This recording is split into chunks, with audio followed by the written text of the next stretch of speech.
Hoje eu dei uma de brasileira porque eu cheguei tarde. Geralmente aqui tem que chegar um pouquinho mais tarde para ser brasileiro. No Japão tem que chegar na hora certa, Mas não estou falando isso com pouco caso, não é que aconteceu de chegar tarde.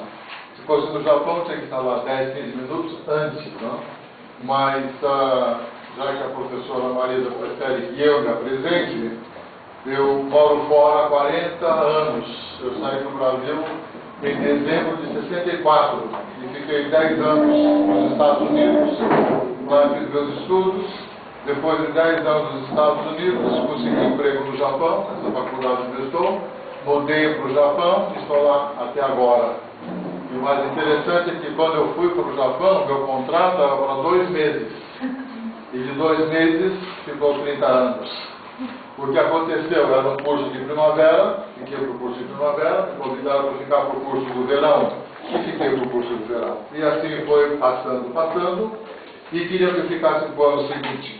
Falei, bom, eu fico para o ano seguinte, mas tenho que voltar aos Estados Unidos para acabar de defender minha tese.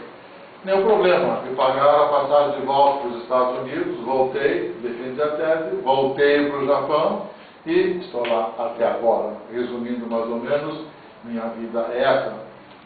Meu português ainda é bom, eu acho, eu falo fluentemente, apesar que muitas palavras às vezes me escapam, às vezes eu troco os polos com alguma coisa, e felizmente eu tenho um amigo em Curitiba que me ajuda muito e nas pesquisas que eu faço e quando eu preparo meu texto, isso facilita bastante. Mas já que eu cheguei atrasado, eu vou começar a palestra com uma piada que eu nunca faço, nunca começo com piada. Na semana passada entrei direto com a sangria do Mishima Yukio. Mas diz que um senhor morreu e ele foi para o inferno. E lá no inferno ele tinha direito de escolher vários tipos de inferno. Inferno americano, inferno francês, inferno japonês. Todos tinham um tipo de fila. Aí ele foi no inferno americano. Como é que é o inferno americano? Bem, no inferno americano, o senhor vai receber 300 chibatadas por dia. Depois vai ser colocado num forno de 300 graus acima de não sei o quê. Depois vai passar por um congelador com 300, não sei o quê, abaixo de zero. Não, isso é muito duro, eu não quero. Então foi para o inferno francês. Como que é o inferno francês? É a mesma coisa que vizinho, inferno americano. Então também não serve. E foi para o inferno japonês. Como que é o inferno japonês? É igual que o senhor viu do francês, é igual também do americano. Não, não quero. Aí tem uma fila grande. Que fila que é essa? É inferno brasileiro. Aí eu vou descer. Aí chegou lá. Escuta, por que o inferno brasileiro tem essa fila tão grande? Bom, em primeiro lugar, o diabo que dá as chibatadas, ele vem assim do ponto e vai embora. Em segundo lugar, o forno não funciona. Só tem um calorzinho ali e dá para aguentar o gás, não tem problema nenhum. E o congelador, isso aí faz tempo que não funciona. Então a fila é essa que não acaba nunca, não é? Sério brasileiro, tá? Mas o mais interessante é que eu contei isso para os meus alunos do Japão, e a reação foi como se eu tivesse falado com a parede. Aí depois eu perguntei, bom, qual você escolheria dos infernos? A classe em peso, inferno japonês. Mas por que o inferno japonês? Porque lá eu saberia falar japonês. Porque no inferno japonês eu já sei como que é tudo, não tem surpresa nenhuma. Então por aí vocês já podem ter mais ou menos uma ideia de como que é o ensino no Japão. Okay? Bom, eu vou tentar dar primeiro de tudo uma introdução ao sistema que foi classificado por um escritor americano sendo o melhor sistema do mundo e ao mesmo tempo o pior sistema de educação do mundo. As duas coisas. Então, através de comparação com os Estados Unidos, Japão, um pouco do Brasil e um pouco da história, vocês depois vão ver, então, ao final, que realmente tem muito de bom e muito de ruim desse sistema de educação no Japão.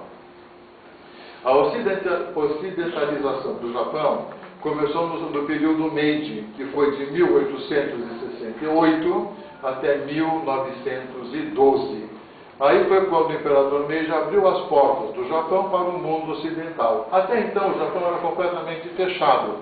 Não se sabia praticamente nada do exterior, não se sabia nada do mundo fora do Japão. Então foi o imperador Meiji que deu esse embalo à cultura japonesa. Até então, a educação estava limitada para os ricos. Somente ricos podiam realmente pagar e seguir a educação. O governo japonês não regularizava absolutamente nada.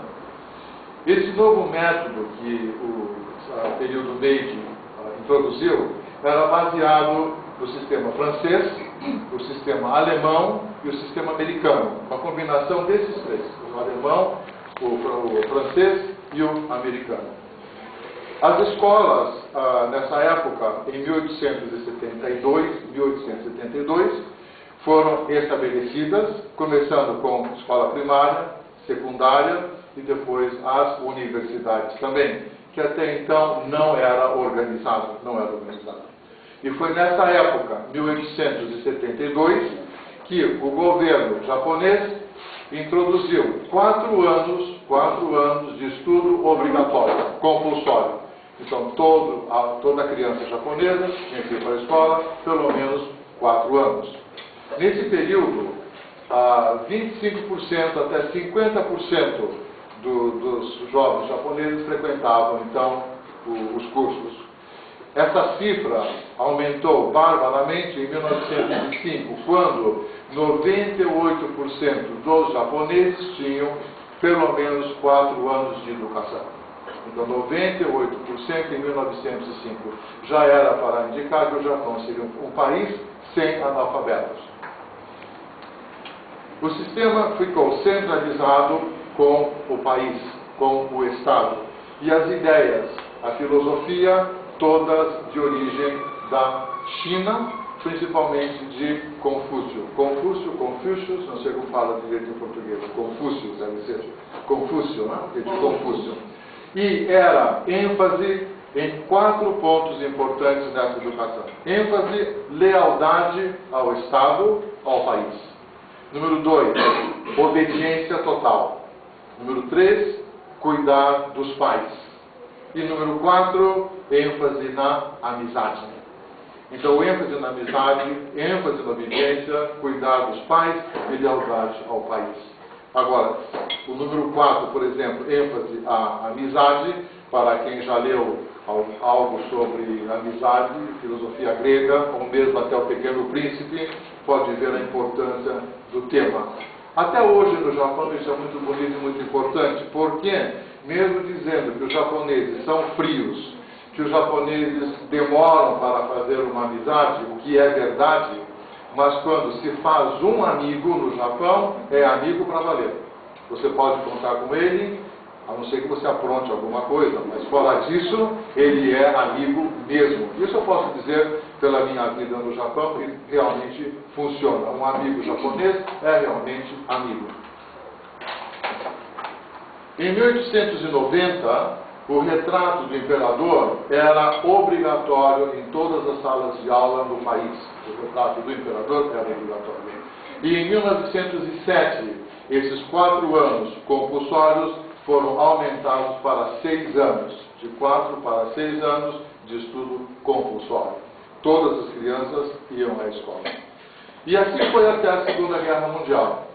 Terminada a Segunda Guerra Mundial, veio a ocupação americana, e com a ocupação americana, tudo mudou novamente. Passou por uma grande mudança. Por isso que eu acho muito complicado explicar sobre a educação do Japão, o sistema de educação do Japão. É muito controverso. Há pontos positivos, há pontos negativos, há professores que acham que é uma maravilha, há professores que acham que não é bom, há alunos japoneses que detestam o sistema de educação no país, há alunos que acham que é uma maravilha, é muito complicado. O que eu vou transmitir é a minha experiência de 30 anos, baseada nesses fatos históricos de colegas meus que já escreveram muito sobre o Japão. Com os americanos, 4 pontos importantíssimos foram completamente mudados na educação japonesa. Primeiro, todos os textos tinham que tirar tudo que desse ênfase à guerra. Nada que desse ênfase à guerra. Número 2, tudo que fosse para considerar o imperador como um deus também tinha que ser tirado. Não podia constar mais nada disso. Propaganda política, propaganda para guerra, também nada disso. E tinha que colocar um ênfase muito grande na paz e na democracia. Conversando com uma senhora japonesa, amiga minha de mais de 25 anos, uma senhora que agora tem 84 anos, eu a conheci em 1981, mais ou menos, ela me disse assim, que bom que o Japão perdeu a guerra, porque senão nós estaríamos ainda hoje com aquele sistema militar, aquele sistema de obediência cega. E com a perda da guerra, tudo melhorou. Opinião de uma senhora dessa idade. Bom, outra coisa que mudou também, o título da Universidade Imperial de Tóquio, a Universidade Imperial de Kyoto. Imperial tinha que desaparecer. Tinha que ser somente Universidade de Tóquio, Universidade de Kyoto, nada de imperial. E o imperador apenas uma figura, nada de Deus, nada de divino. Muitas pessoas do Japão até hoje não aceitam isso e estão contra. A Constituição japonesa, que foi implantada pelos norte-americanos, proíbe também o Japão de ter um exército. Isso também agora no Japão é um ponto de debate muito grande na mídia, porque eles querem alterar, eles querem que o Japão tenha um exército, e muitos são contra que não tenha um exército. E tudo isso entra junto com o sistema de educação. E os 6 anos passaram para 9 anos. Então, compulsório, todo jovem japonês, até a idade de 15 anos, tem que frequentar a escola. Analfabetismo no Japão é 0%. 0%. Então, como é feita essa divisão? 6 anos de escola primária, que nós chamamos de Shogako. São 6 anos de escola primária. Depois, 3 anos, que eu ainda chamo de Junior High, porque eu não sei como se chama agora no Brasil esse ensino. Mas o Junior High, que vem logo depois do curso primário, mais 3 anos. Depois, mais 3 anos do High School e depois 4 anos da universidade. Total, 12 anos, a mesma coisa. Muitos decidem não fazer 4 anos de faculdade. Desculpe. Nossa, que brasileiro esse telefone, cara! Que brasileiro que eu fiquei. Se fosse aluno meu, coitado, já ia para o inferno. Bom, então esses todos... Lembra que eu falei que dizer que o telefone meu secretário falou? Bom, então, quem não quer fazer 12 anos de faculdade, faz 2 anos. Pode fazer 2 anos de faculdade, que seria o Junior College. Muitos também preferem fazer uma escola, que eu não sei como se chamaria aqui no Brasil, mas para seguir uma carreira. Você segue uma carreira, como? Técnico profissional, exatamente. Isso também. Mas o que acontece quando você faz um curso técnico? O que acontece quando você faz um curso de 2 anos e não cursa uma faculdade de 4 anos? O que acontece se a sua faculdade de 4 anos não é uma faculdade famosa, não é uma universidade que está na pirâmide, no topo da pirâmide? No topo da pirâmide vem a Universidade de Tóquio, depois vem a Universidade de Kyoto, e vai baixando, baixando. Tudo isso no Japão tem uma ligação, desde que a criança vai para o jardim da infância, que é o que se chama no Japão de elevador. Ou seja, do jardim da infância, essa criança vai para um primário que pertence também a essa instituição. Essa instituição tem o primário, o jardim da infância, tem o primário. E tem também depois o junior high. E tem também o high school. E tem também a universidade. Então você faz toda a sua carreira nessa instituição. É um elevador. Você não precisa de fazer nenhum exame. Você passa automaticamente de um para o outro, de um para o outro. Agora, se você não quer, então você vai escolher as escolas de maior prestígio. Então vai ser um jardim da infância de prestígio, particular ou não. Vai ser depois uma escola primária de prestígio, particular ou não. Tudo tem que ser de prestígio. Por quê? Senão você não entra depois em uma companhia de prestígio. E todo japonês que quer fazer uma carreira de prestígio precisa passar por tudo isso, porque senão depois uma Mitsubishi não aceita. Uma Toyota não aceita. Ele vai pegar companhias de porte bem inferior. E numa companhia de porte inferior, esse japonês, a chance de crescer é muito, muito pequena. Então tudo no Japão é programado dessa maneira. Está mudando e está causando um grande problema para a juventude japonesa e para a sociedade japonesa, e eu vou chegar lá. Bom, 90% dos japoneses terminam até o high school. O compulsório é até a idade de 15 anos, como o junior high, mas 90% completa o high school. 90% completa. E se formam na universidade, 40% também eles se formam. As universidades e as escolas são tanto públicas como particulares. Todas pagas. Mesmo particular, mesmo a do governo, também são pagas. Essas que são públicas, pagam muito menos, mas as privadas, muito mais. A minha universidade, que não é do topo da pirâmide, mas do meio da pirâmide, um curso universitário de um ano, sem levar em conta os livros, sem levar em conta que você gasta de alimentação, transporte, ou se você tem que alugar um apartamento, somente para pagar um ano de faculdade, fica em 1 milhão de ienes. 1 milhão de ienes. Mais ou menos uns 10 mil dólares por ano. Mais ou menos isso. E aí você coloca mais dinheiro ainda.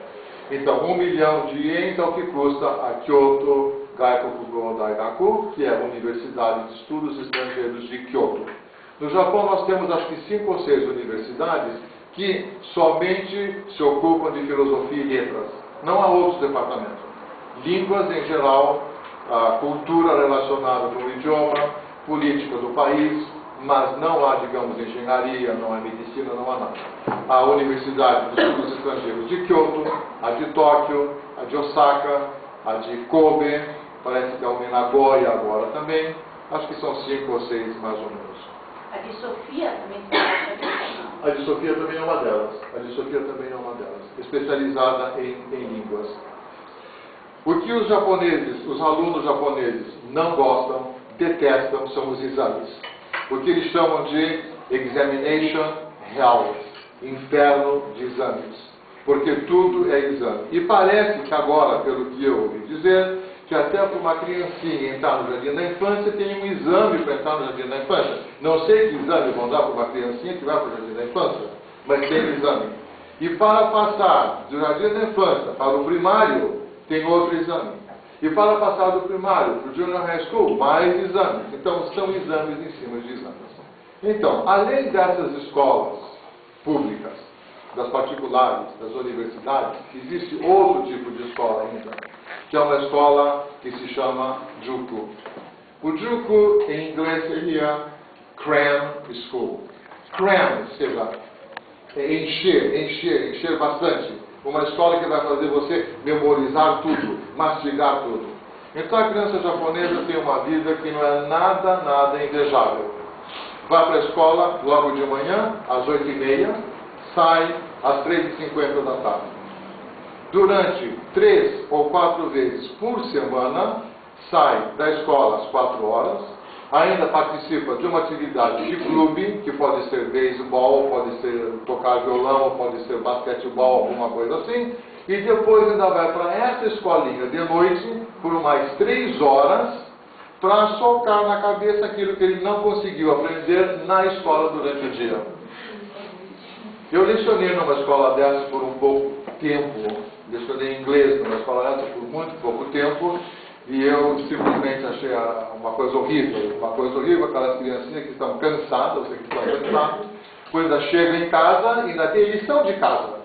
Tem lição de casa para fazer. Então aquilo vai desde manhã até de noite. Quais são as matérias que estudam? Língua japonesa, em primeiro lugar, língua japonesa, história, geografia, aritmética, ciências sociais, as ciências comuns, normais também, música, arte, trabalhos manuais e educação física.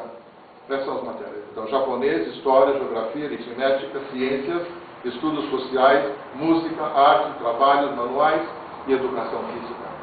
Bom, depois de tudo isso, ainda tem o exame do vestibular. Tem que enfrentar depois o vestibular. Mas o vestibular no Japão é muito diferente do Brasil, muito diferente. No Brasil, pelo que eu entendo, é difícil entrar e difícil sair. Os dois. Está ótimo. Nos Estados Unidos, qualquer um entra. Eu entrei. Qualquer um entra. Não precisa exame nenhum. Qualquer um entra. Mas, se você não tem cabeça, você cai fora. Eu não caí. Então, tá bom. Eu entrei como todo mundo entra, mas eu não caí fora. Eu me formei. No Japão, não. No Japão, para entrar, você sofre. Custa caro. Você tem que passar por aquele exame horrível. Mas, para se formar, é uma banana. É a coisa mais fácil que existe na face da Terra. Qualquer um se forma no Japão. É uma verdade que todo mundo sabe. Não estou falando mal, é uma verdade. Ou seja, no terceiro ano de faculdade, os alunos já começam a procurar uma posição, um trabalho. Então, com essa liberdade de procurar um trabalho no terceiro ano, eles têm direito de faltar às aulas quanto eles querem. Ou então vem na aula e diz: ah, professor, eu faltei as 2 últimas aulas porque eu tive entrevista na Toyota. Ah, professor, eu faltei nas últimas 3 aulas porque eu tive entrevista na Mitsubishi. Eu falo, coisa interessante, você sempre tem entrevista no horário da minha aula.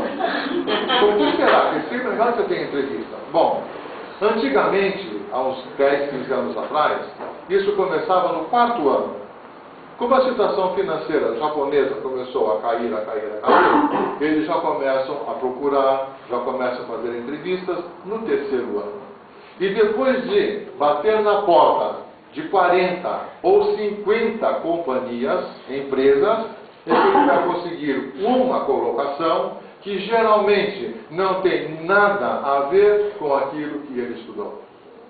A não ser um caso de, digamos, um advogado, um engenheiro, um médico, que são pessoas que querem fazer carreira e eles têm que passar por um exame nacional, um exame do governo, para poder exercer a profissão. Mas em filosofia e letras é outro jogo. Quem estuda francês, quem estuda espanhol ou qualquer uma dessas línguas, geralmente sabe que não vai seguir carreira. Alguns conseguem uma colocação no exterior, ou mesmo no Japão, usando esse idioma, mas a maioria não. Meus próprios alunos eu posso falar por eles. Então essa competição leva o quê? Leva ao aluno japonês não ter vontade de estudar quando vai para a universidade. Quase todo mundo no Japão sabe que quando você vai para a universidade, o que está na cabeça é passar o exame de admissão. Aliás, o vestibular. Passou o vestibular, já está lá dentro, agora nós vamos nos divertir. Vai ser clube de futebol, vai ser clube de tocar guitarra, vai ser tomar saquê com os amigos, vamos passear, vamos viajar. Aluno chega para mim às vezes: professor, eu vou para a Tailândia. Quando? Semana que vem. Semana que vem? Outubro? Mas o ano letivo começou o segundo semestre começou em setembro. Agora em outubro você vai para a Tailândia? É que depois eu vou começar a trabalhar em abril, aí já sabe, a companhia japonesa não dá férias, então eu tenho que aproveitar 2, 3 semanas agora, eu vou para a Tailândia agora. E vai para a Tailândia. E os estudos ficam lá, não tem problema nenhum. Aí quando volta, professor, me dá um trabalho para eu poder conseguir a nota que eu preciso, alguma coisa assim. Bom. E você dá? Eu sou caça de ferida. Eu sou muito duro. Vou cortar um pouquinho aqui, já que veio essa pergunta. Uma aluna, uma vez, eu disse várias vezes: você vai levar chumbo. Você abre os olhos, você vai levar chumbo. Você não vai passar, você não vai se formar. Professor, por favor, não tem por favor. Ou você estuda, ou você já sabe qual é o resultado. Bom, de fato, ela não passou. Levou chumbo. Se você leva chumbo, em fevereiro tem a segunda chance. Mas fevereiro é férias. Fevereiro e março eu já estou no Brasil. Eu não vou ficar no Japão para preparar exame para uma aluna.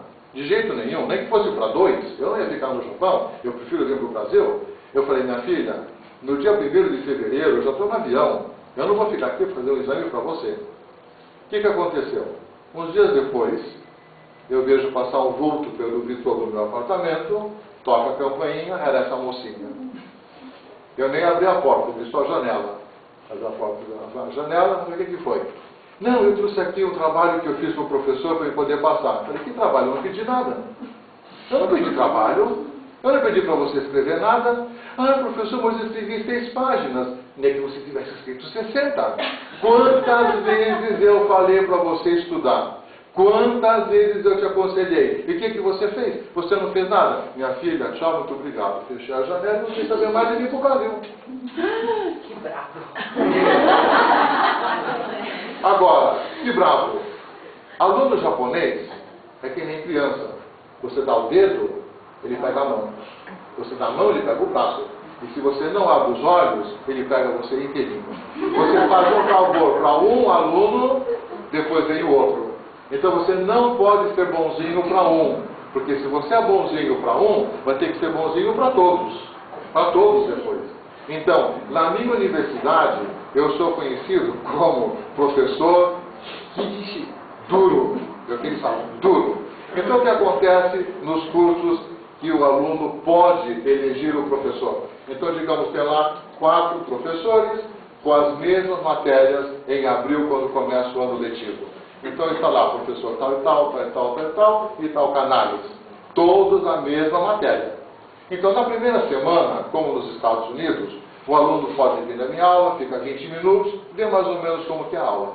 Quais são as regras, as exigências ou as mamatas. E vai para as 4. E na segunda semana, ele vai escolher então com qual professor ele quer ficar. O que acontece? Na primeira semana, eu recebo 40. Depois de matrícula 6, eu fico com 6. Um outro professor fica com 30. O outro com 20. E eu fico com 6, 7. Já cheguei a ficar com 2. Por quê? É um curso que não é obrigatório. Então só vem quem realmente quer estudar.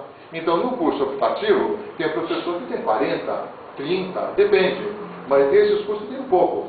Agora, em curso obrigatório, eu tenho 30 alunos. Mas eles estudam. Mas como? Com a espingarda nas costas. Tira a espingarda das costas, eles não querem fazer nada. E geralmente assim que acontece. O ano letivo começa em abril, e nós terminamos em março. Vai de março a abril. Tanto para as escolas primária, secundária, como para a universidade. A diferença são as férias.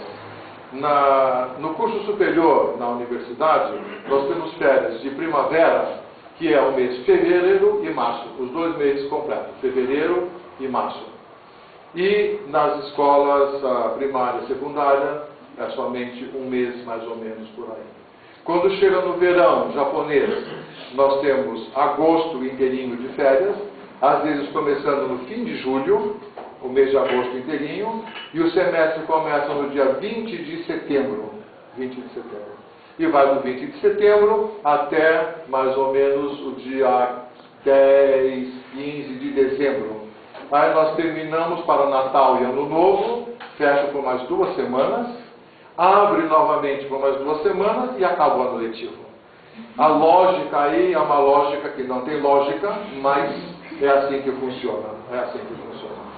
Há professores que não gostam e há professores que gostam. Os professores japoneses geralmente têm férias mais curtas na universidade. Eles ficam trabalhando no mês de fevereiro, corrigindo exame, dando exames. Os professores estrangeiros podem dar exames no fim de janeiro. A universidade prefere. Por quê? Porque senão o aluno fica com uma carga enorme de exames. Então, primeiro são os estrangeiros e depois os professores japoneses. E com isso, nós entramos de férias antes. E não temos que estar corrigindo exames. Nós, professores estrangeiros, tampouco temos que corrigir exames de... como chama? Admissão não, quando entra na universidade é o vestibular. O vestibular também não temos que fazer nada com o vestibular. No vestibular, somente os professores de inglês e os professores japoneses aqui ficam trabalhando. E com isso, nós saímos de férias. Aí Há também... muitos professores estrangeiros? Bastante. E o que acontece? Por causa dessa pequena diferença na carga de trabalho, nós, estrangeiros, recebemos um pouco menos no que se chama bônus, que no Brasil seria o 13º. O 13º. Eu acho injusto, porque essas universidades de estudos estrangeiros não existiriam se não fossem os estrangeiros. Certo? Tira os estrangeiros, só tem japonês. Então não pode ser mais Universidade de Estudos Estrangeiros, sem os estrangeiros. Bom, aí nós ganhamos um pouquinho menos. Mas há professores que dizem que eu prefiro ganhar menos, esse pouco, e viajar muito mais. É claro. Eu digo, bom, eu que já tenho tantos anos de casa, nem que me oferecessem 10 milhões amanhã, eu falo, não, filho, para o Brasil. Eu não quero esse dinheiro, agora não vai. Mas há um ponto muito bom, que eu vou parar aqui.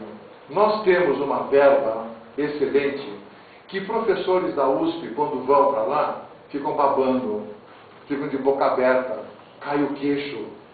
Você ganha todo esse dinheiro, toda essa verba para pesquisa, para comprar livro, para comprar computador, para viajar para o Brasil, essa mamata, ele fala, nossa, lá na USP eu também consegui fazer um xerox, eu pedir para 500 pessoas permissão para fazer um xerox.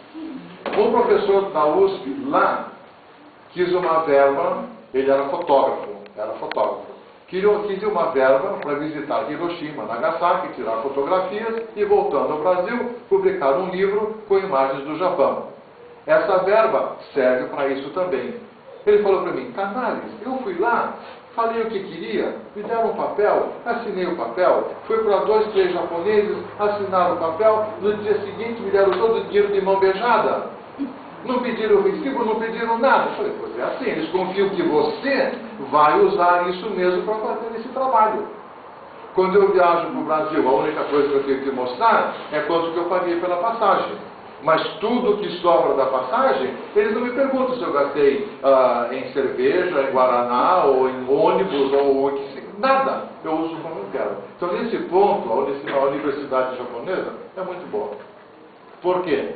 Nós compramos todo o material de ensino que nós queremos, os livros que nós queremos, o computador que nós queremos. Se eu digo, eu vou fazer uma pesquisa no México, não tem problema. Eu estou fazendo uma pesquisa agora sobre imigração no sul do Brasil. Eu digo, olha, a migração no sul do Brasil é um tema que me interessa, 3, 4 anos eu vou ficar fazendo esse trabalho. Não tem nenhum problema. Todo ano eu faço o requerimento de 5 minutinhos que me dão dinheiro. Por isso eu não reclamo. Então, qual é a grande diferença entre o sistema japonês e o sistema americano? No sistema americano, o americano dá ênfase à liberdade e à independência e pensamento livre. No sistema japonês é o contrário. É quadradinho, um padrão, você não pode sair disto. Você saindo disto está errado.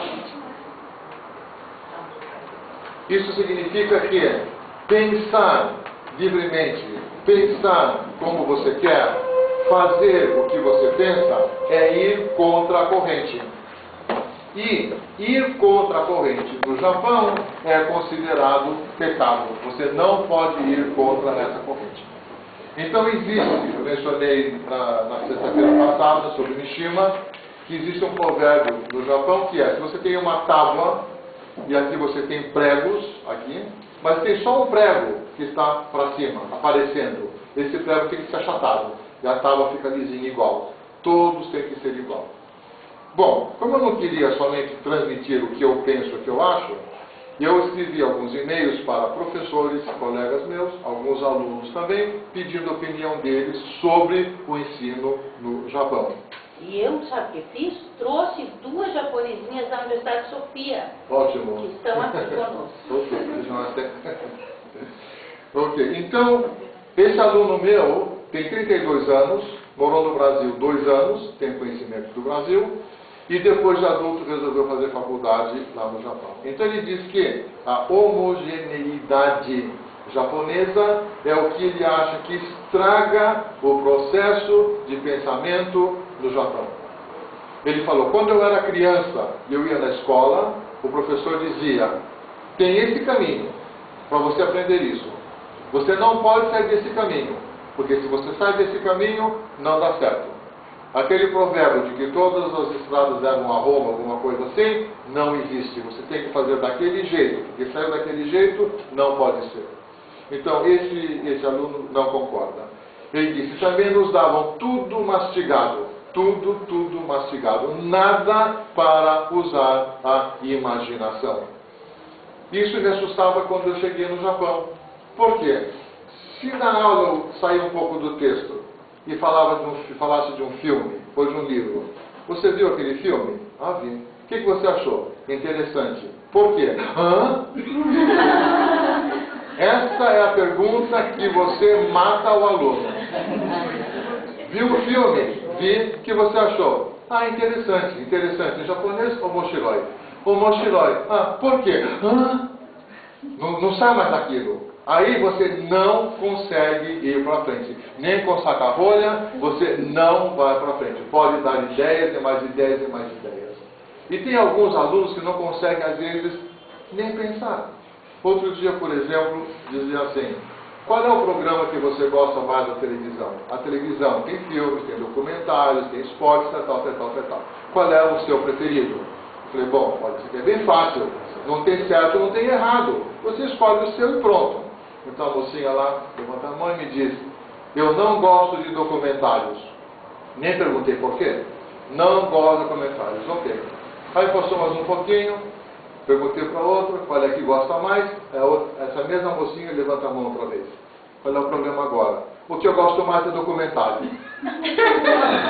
A senhorita acabou de me dizer faz 5 minutos que não gosta de documentário, porque agora me diz que gosta de documentário. Hã? Às vezes não dá. Então, a palavra não sei em japonês que não é japonês formal, é wakaranai. Wakaranai é não sei, não entendo. Em japonês formal, educado, é wakarimasen.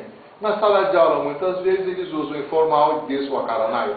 Então, quando ele não sabe me responder, nem não sei, ele somente fala wakaranai. Eu pergunto, mas por que você não sabe? Aí é pior ainda, porque não consegue ir para frente. Então, esse aluno meu, de 32 anos, terminou o e-mail dele com essa frase. Se a educação japonesa é uma fábrica, ela é maravilhosa. Ela é um sucesso. Mas, para ensinar a pensar, é um fracasso. Na opinião dele. Outro dia, uma professora japonesa, que leciona inglês, gramática, entrou na sala dos professores e disse, não aguento, eu estou tentando ensinar meus alunos a pensar. Então o professor de inglês respondeu, The Impossible Dream. Outro professor diz assim, a educação japonesa é dessa forma. Aqui é uma jarra com água e aqui um copo. O professor é a jarra com água. Aqui é o copo, é o aluno. Você vai jogando, e ele vai pegando tudo, e não pergunta e não tem nada. É dessa forma que funciona. Infelizmente, a educação japonesa tem seus pontos bons. Mas, se você vai pensar em originalidade, pensamento livre, discutir ideias, dizer o que você pensa em público, expressar o que você acha, não consegue. É muito, muito difícil. Mas isso também tem uma explicação. Por quê? No Japão não existia o idioma escrito, somente o japonês falado. Não existia escrita, só o japonês falado. Então o japonês emprestou da China o kanji, que são aqueles caracteres para escrever. Emprestou da China o kanji e deu para o kanji a pronúncia japonesa. Então seria a mesma coisa que, digamos, em japonês, eu escrevo o caractere kanji para relógio, eu vou ver, e eu vou dizer relógio é toquei. O chinês vai ver o mesmo caractere, mas vai pronunciar completamente diferente. Talvez vai falar que é chon, chin, chin, chin, chon, não sei, alguma coisa. Okay? Mas é completamente diferente. Okay? Mas quando escreve é igual. Quando escreve é a mesma coisa. Bom, esse kanji é tudo memorizado. Você tem que memorizar cada um daqueles que chamamos de pauzinho ou risquinho.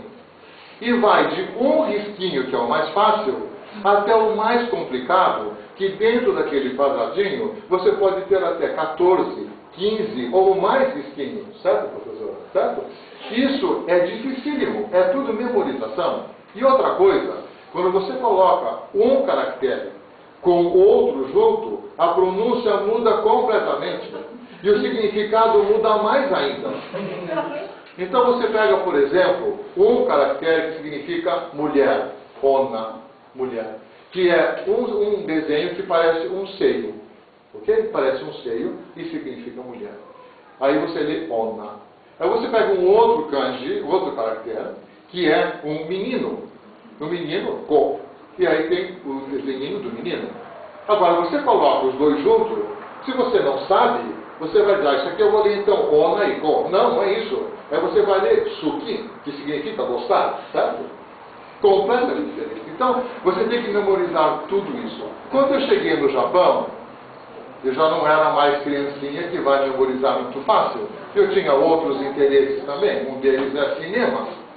E eu falei, bom, eu vou começar a memorizar um por um desses caracteres. Eu comecei, mas depois de aprender meia dúzia, eu comecei a desistir, porque eu achei que era muito difícil. Depois inventei de querer aprender chinês, tinha um amigo meu chinês, me deu a primeira aula, pedi que não voltasse. Pedi que não voltasse, ficou naquilo. O japonês, pelo menos, a pronúncia é fácil. A pronúncia japonesa, para nós que falamos português, é fácil, é uma língua fonética.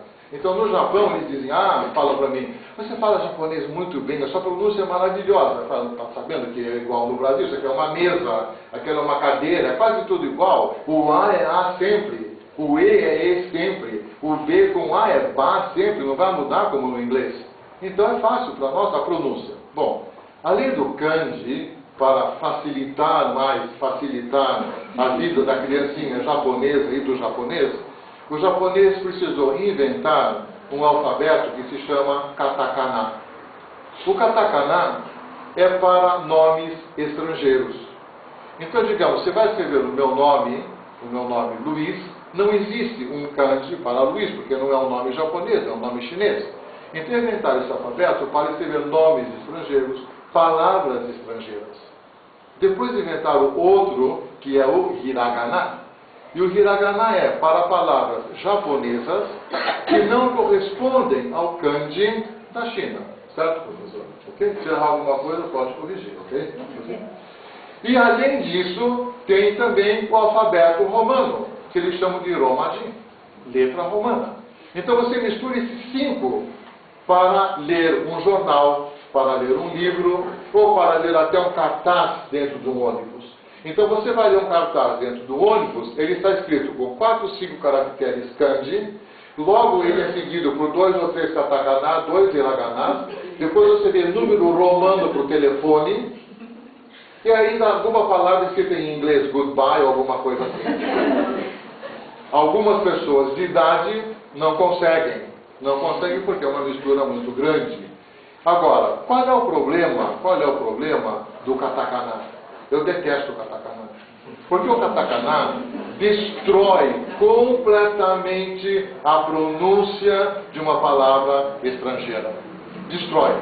Principalmente o inglês, que não é uma língua fonética.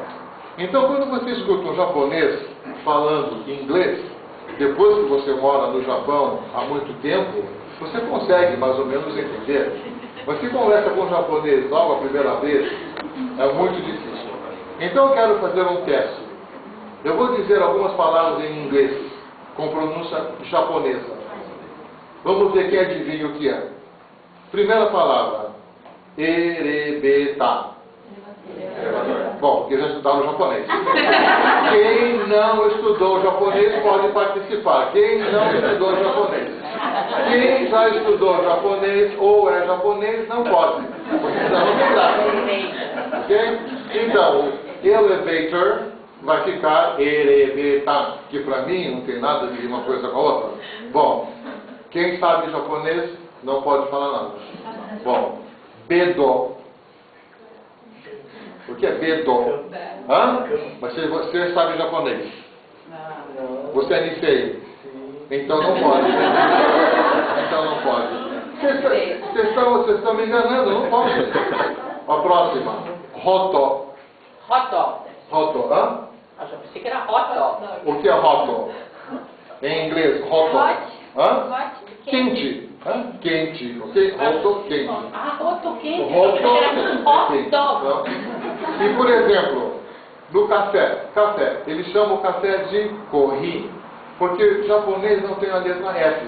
Então, coffee fica sendo kohi. E café quente fica sendo roto kohi. Por quê? Eu não sabia que no Japão tomava-se café frio, coisa que no Brasil eu nunca tomei na minha vida, café frio. Então chegava lá, tinha café frio e café quente. Então me diziam se eu queria roto. Eu falei, o que é o roto? Eu não tenho a mínima ideia. Roto corri, café quente. Ok, roto. Bom, o próximo vocês vão adivinhar, que é muito fácil, mas é a pronúncia deles. Bradopito. Coitado do Brad Pitt quando ele escutar Brado Pito. Bom, a próxima, Gorudo. Quem sabe japonês não pode, quem é Nisei não pode, quem já esteve no Japão não pode, só brasileiro que não esteve no Japão e não estuda japonês. Gorudo, o que é? Gorudo. Hã? Gorudo, o que é? Hã? Não sei. Hã? Não é pessoa gorda. Ouro. Ouro. Porque a palavra é gold. Gold. O japonês não tem um jeito de pronunciar a não ser vogal e consoante tudo junto sempre. Consoante, vogal, tudo junto. Então, gold não existe. Tem que ter go e um U do lado para fazer gorudo. E o L é sempre confundido com R. O L com R. Aconteceu uma coisa muito interessante, quando minha mãe esteve lá a primeira vez. Minha mãe me levou uma pulseira de ouro, que ela não usa mais, porque lá em São Paulo é perigoso. Se ela sai com a pulseira de ouro, ela vai chegar em casa sem mão. Então, ela me levou a pulseira de ouro para o Japão. E eu fiquei com a pulseira de ouro, que é de elos bem grande, bem maciça, e fui para aumentar, para colocar 3 elos, que estava um pouco curto para mim. Minha mãe foi junto. Então o japonês conversava comigo e papapá, ele falava a palavra ouro. Então eu falava, não sei o que, você que é gordo. Não sei o que, não sei o que é gordo. Você que é gordo. Quando saímos da loja, eu falei, meu filho, o japonês falou que você é gordo? Ele falou que era gordo e não está servindo. Precisei explicar para ela. A próxima, vê que adivinha. Shiruba. Shiruba. Shiruba. Silver. Ok? Silver. Porque o S, o SI, o CI, o japonês pronuncia shi. Ele não sabe pronunciar si. Então é duro lidar com ele para pronunciar si. CI ou SI. Então, silver. Então tem o problema do CI, tem o problema do L, e tem o problema do V, que eles misturam com o B também, então fica sendo shiruba. E o futebol fica sendo futebol. Futebol, que é fácil de entender, futebol. Algumas palavras de português, alemão, espanhol são também muito comuns no Japão. Por exemplo, há um shopping center no centro de Kyoto, embaixo da estação, que se chama Porta. Porta, como essa porta, está escrito bem grande, em letra em P-O-R-T-A, organismo romano, letra romana, é o alfabeto. Porta é o nome. Um bolo muito comum se chama castela, bolo castela. Por que chama castela? Esse bolo que nós temos no Brasil, bem amarelinho, feito com ovo, fofinho, chama de castela. E por que chama bolo de castela? Porque quando os portugueses chegaram no Japão, chegaram lá, foi pelo que eu entendi, tinha um prato e um bolo em cima. E o prato tinha um desenho de um castelo. Então eu perguntava o que era, e ele falava então que era um castelo. E o japonês pensava que o castelo era o bolo. E daí saiu então o nome de bolo Castela. Mas eu não sei se é verdade ou não, mas foi o que me contaram. Do espanhol, a palavra pão, pan. Qualquer lugar que você vai, você compra pão. Então você está falando em japonês e de repente sai pão, que é pão em espanhol. Outra palavra do alemão, arubaito, que eu não sei alemão, mas essa palavra que seria o part-time job, um emprego de meio período, eles usam arubaito. E, para complicar mais ainda, os japoneses, não querendo ofender ninguém, têm ouvido muito difícil para idiomas. Na sala eu dou espanhol, sou formado em espanhol e inglês. Português é o que é o galho. E na aula de espanhol, então, eu, falando dos países da América Central, mencionei Honduras. Todo mundo, pensei que eu tinha falado qualquer outra palavra, menos um país da América do Sul. Honduras. Vocês não sabem o que é Honduras? Não conhecem? Nunca ouviu falar de Honduras? Não. É impossível, vocês não sabem. Já não aguentava, eu não queria falar. Eu não falo, eu não dou resposta. Eu faço eles pensarem, queimar mesmo o cérebro até vir com a resposta. Eu não dou resposta. Bom, depois de muito tempo, o rapazinho, não é Honduras? Falei, meu filho, Honduras e Honduras não parece? Então, mas não é Honduras, é Honduras que se fala. E quantas vezes eu falei Honduras? Mas eles não conseguiam fazer uma associação de ideia de Honduras com Honduras. E numa aula de português, quantas vezes que em vez de Bahia me diz Bahia e Bahia, e aí eu subo nas paredes, eu já falei 500 vezes que não tem o H. E o hotel, que é hotel, hotel, hotel. Ou então, rotero. E numa aula outro dia, que eu gosto muito de sair do texto, e às vezes falar de cinema ou qualquer outro assunto que os alunos gostam, eles gostam, por isso que eu faço, eu mencionei um filme com a atriz Meryl Streep. Ninguém entendeu. Meryl Streep, não conhecem? É uma atriz famosa de agora, do tempo de agora, não estou falando de Greta Garbo, estou falando de Meryl Streep. De repente, uma lá que tem 35 anos e também já esteve no Brasil. O professor está falando da Meryl Streep. É essa mesmo. É essa mesmo. E às vezes, você tem que falar inglês errado para poder se comunicar. Eu morro de raiva. Você vai no Mr. Donuts comprar donuts. Então ali tem um donuts que é chocolate. E está escrito chocolate. Mas se você não diz chocolate, que é a pronúncia japonesa para chocolate, chocolate, chocolate, não funciona. Se você diz o coco, coconut, também não funciona. Porque eles não pegam. Tem que dar a pronúncia deles. Certo, é Japão, mas é palavra americana. Eles estudam inglês 7, 8 anos, que sei eu, assim mesmo, não adianta.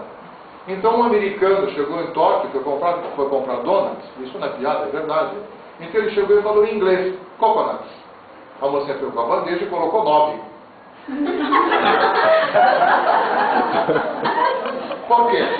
Porque o 9 em japonês é kokonotsu.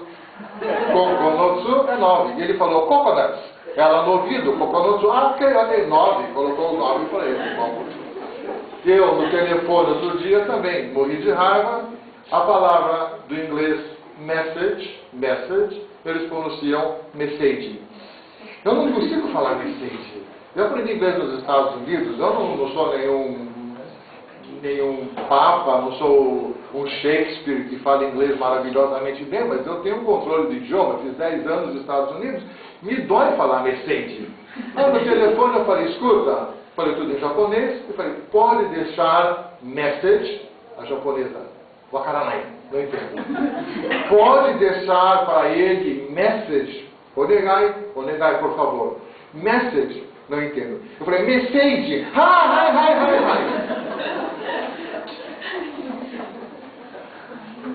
E tentando aprender melhor japonês, tentando me comunicar no Japão, logo quando eu cheguei lá, memorizei a frase, onde está este edifício? Onde está este edifício?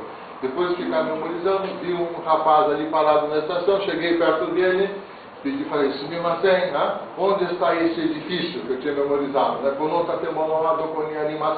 Ele me responde em inglês: I'm sorry, I'm Chinese, I speak Japanese.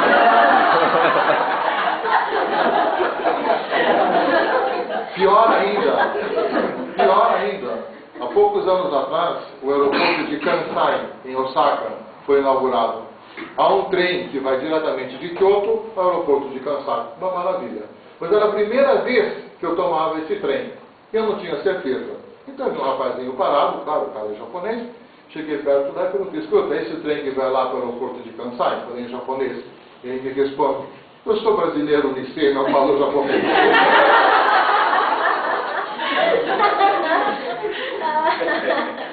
E geralmente são essas coisas que acontecem, né? Bom, eu leciono tanto espanhol como a aula de português, desde que eu não sou formado. Eu vou para a aula com o que se diz em inglês passion. Eu sou uma pessoa que tem muito fogo, eu gosto de tudo com muita atividade. Mas é muito difícil no Japão. Você pode chegar na aula com o maior fogo possível, com a maior paixão que você tem pela matéria, que quando você entra na aula, o que você recebe é um balde d'água gelada. Os alunos realmente são duros de você motivar.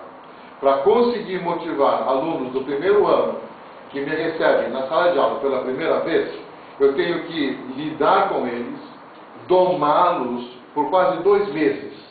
Porque eles vêm com aquela ideia fixa, desde criancinha, de como tem que ser, e chega lá, encontra um professor estrangeiro com ideias completamente liberais e quer que tudo seja mais relaxed, e que eles participem, e que eles abram a boca para falar, não consegue. Por quê? Eles têm aquela ideia de que tem que aprender idioma, primeiro escrevendo, depois lendo e depois falando.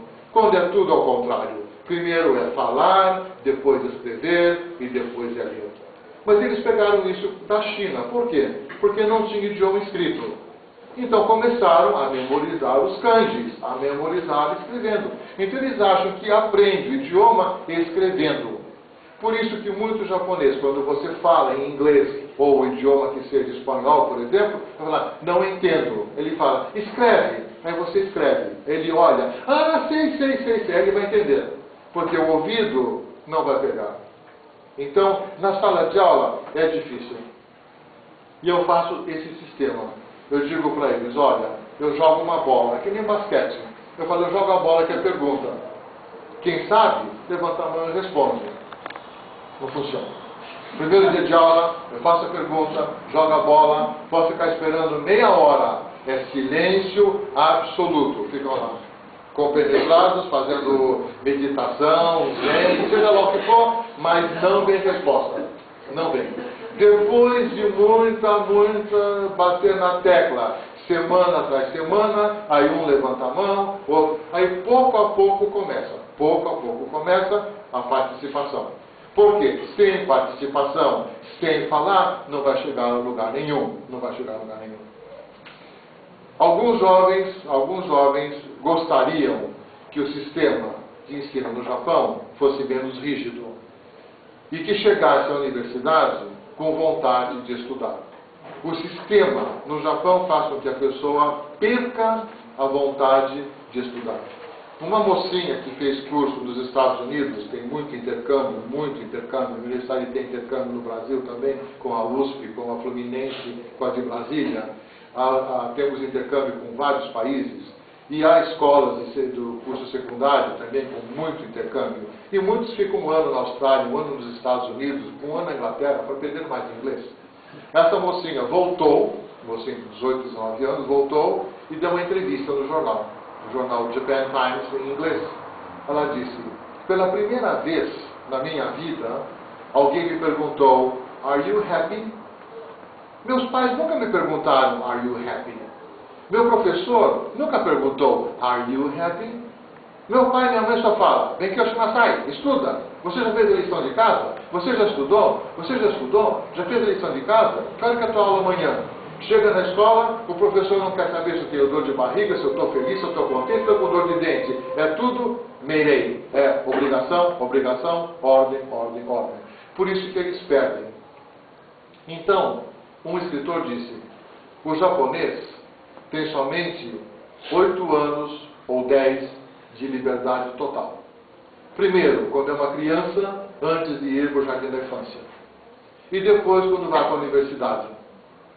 Por quê? O período do curso elementar até terminar o high school é tudo obrigação, obrigação, obrigação, obrigação, tudo corridinho, corridinho, corridinho.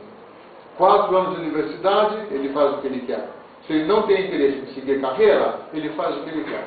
Se ele quer seguir carreira, então ele vai dar duro. E quando sai da universidade e ele entra numa companhia japonesa, acabou a vida. Por quê? Férias de um mês, impossible dream. Não existe. Você pode ter um mês, sim, mas como? 2 dias hoje, daqui um mês 3 dias, mais um dia de folga aqui, são licenças. Ou então, quando chega a época de finados, que é Obon, em agosto, você pode tirar, digamos, 7 dias, 5 dias de folga. E quando chega no ano novo, 7, 8 dias, se tiver muita sorte, 10 dias. Por isso que nessas épocas do ano, no Japão você vê aquela romaria nos aeroportos, gente que vai para a Europa para visitar 4 países e 10 cidades em 7 dias. E é verdade. Não é verdade, senhorita? Não é verdade? Vai para visitar 3, 4 países, não sei quantas cidades em 7 dias. Ou 10 dias, que é impossível. Mas se ele não faz isso, ele não consegue. Ele não consegue. Tem um café no centro de Kyoto, onde eu vou há mais de 20 e tantos anos, e essa senhora japonesa, o senhor japonês, são amigos meus, e ele disse, professor, vai para o Brasil outra vez? Vou. Quanto tempo vai ficar? 2 meses. E recebe salário? Recebo. É ladrão de salário. Salário do robô, que fala em japonês. Eu falei, escuta, eu não tenho culpa. É o sistema de vocês.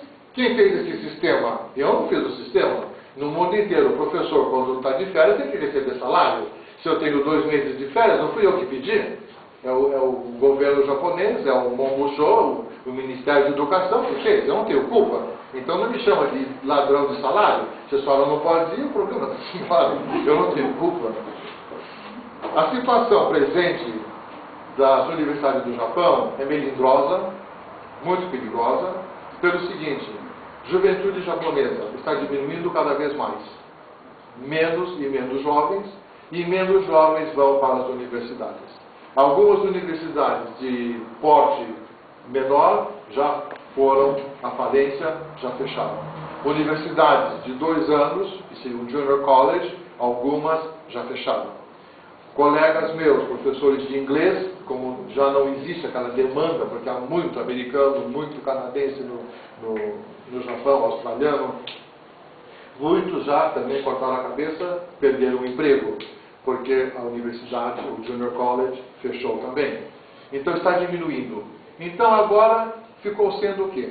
Precisa ter um chamariz. A universidade precisa ter um chamariz. Então vamos renovar o campus.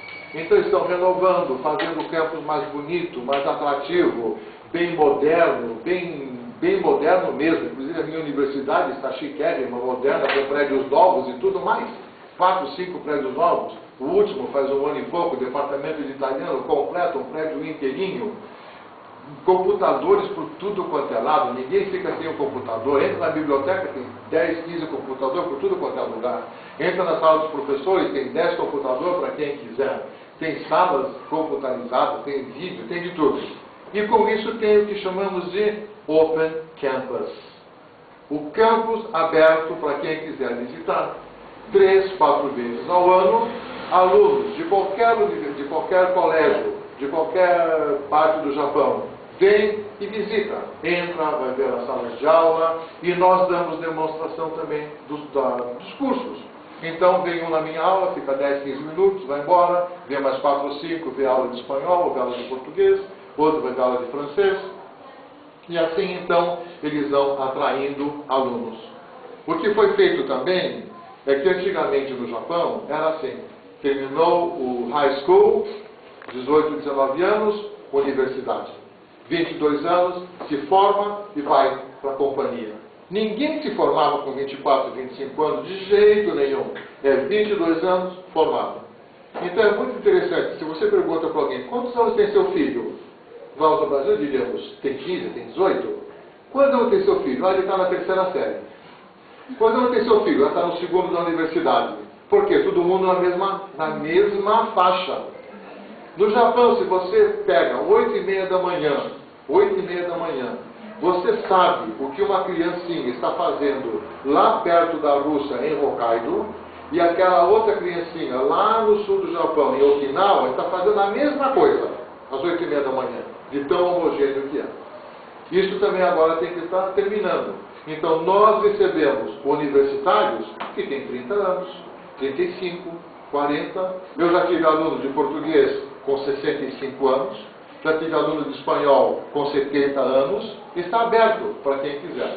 Claro que esses alunos na faixa de 60, 70 não estão procurando fazer um curso completo para se formar naquela cadeira, mas podem frequentar a universidade. Mas em geral ainda eles têm quase 90% de frequência nessa faixa que vai dos 18 e 19 aos 22 e 23, com pouquíssimas exceções, quem se forma com 23.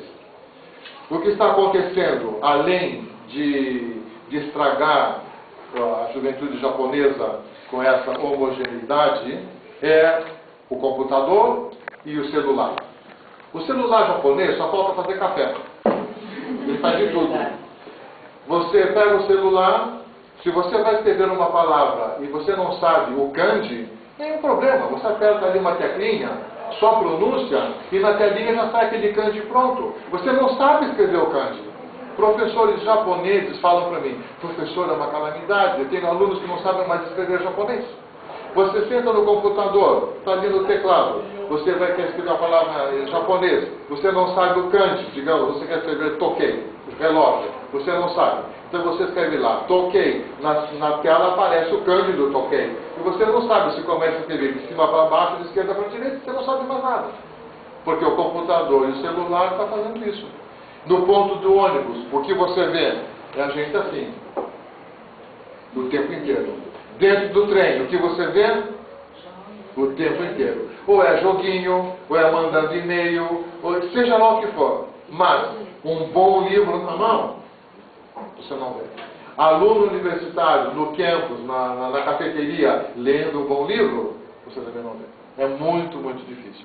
Então, como disse aquele escritor no começo, é o melhor sistema do mundo? Sim, porque não há analfabetos no país, todo mundo estuda, todo mundo tem um curso universitário, o país vai para frente, foi e continua indo para frente, com problemas ou não, o país funciona. Eu não tenho queixa da minha vida no Japão, a única queixa que eu poderia dizer é que é uma vida solitária, é uma vida difícil, porque você não tem um grupo de amigos facilmente, você termina a aula, um trabalho solitário, você não precisa trabalhar com ninguém, vai para a aula, dá aula, vai embora. Então é uma vida um pouco solitária. É aquele grupinho da família, 3, 4 pessoas, e é muito difícil. Além disso, o que tem de bom no Japão é que você pode ter uma vida muito bem programada. Você pode se programar com a verba que a universidade me dá. Eu posso dizer, eu vou estar em Curitiba de tal dia, em São Paulo de tal dia, vou estudar isso, aquilo, vou fazer pesquisa disso com aquilo e vou gastar X. Pronto. Em fevereiro do ano que vem, eu vou fazer isso. Na batata, está certo. Se você está em Kobe, às 7 da manhã, e você tem um encontro para jantar com um amigo às 8 da noite em Tóquio, você pode dizer para o amigo, às 8 da noite estou na porta do restaurante. E vai estar mesmo. Porque o trem que sai às 7h05 de Kobe, sai às 7h05 em ponto. E o trem que vai chegar em Kyoto, onde eu moro, digamos, 1 hora depois, chega naquela hora certinha. Então você pode fazer uma tabela, diz a tal hora eu vou estar em Kobe, tal hora eu vou estar em Kyoto, tal hora eu vou estar em tal lugar, e tal hora eu estou chegando na estação de Tóquio. E funciona perfeitamente. Essas são coisas boas dentro do Japão. Agora, se você vai pensar na originalidade, no pensamento, na criatividade, nesse ponto, então, o Japão perde de longe no ensino. Eu tentei resumir da melhor maneira possível, em quase 1 hora e 15 minutos, e se há perguntas, com o máximo prazer, eu posso responder, e muito obrigado.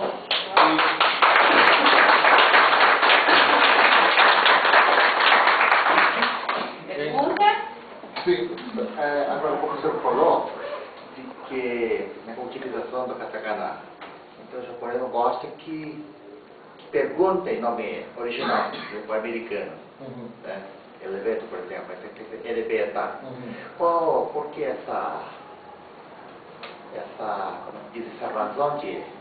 Porque a pronúncia do japonês, quando ele vai falar elevator, ele não consegue falar elevator muito bem. Então ele usa essa pronúncia. Mas será que realmente não entende ou faz de conta que não entende? Olha, o americano que mora no Japão há algum tempo, ele já está familiarizado com isso, ele vai entender. Mas quem chega a primeira vez não entende. Quem chega a não ser que seja na porta do elevador, porque senão, eu mesmo, por exemplo, quando estou lá até agora, palavras do inglês que eu escuto pela primeira vez em japonês, eu não entendo. Algumas palavras pela primeira vez, ou o nome de ator, por exemplo, ou o nome de filme, o título, em inglês, pronunciado por ele, às vezes eu não entendo. Mas palavras já que eu estou acostumado, eu entendo. Por exemplo, leite, milk, eu entendo, miruku. Eu mesmo, quando eu vou no mercado, quando eu vou no shopping, às vezes eu uso as palavras com sotaque japonês mesmo. Eu falo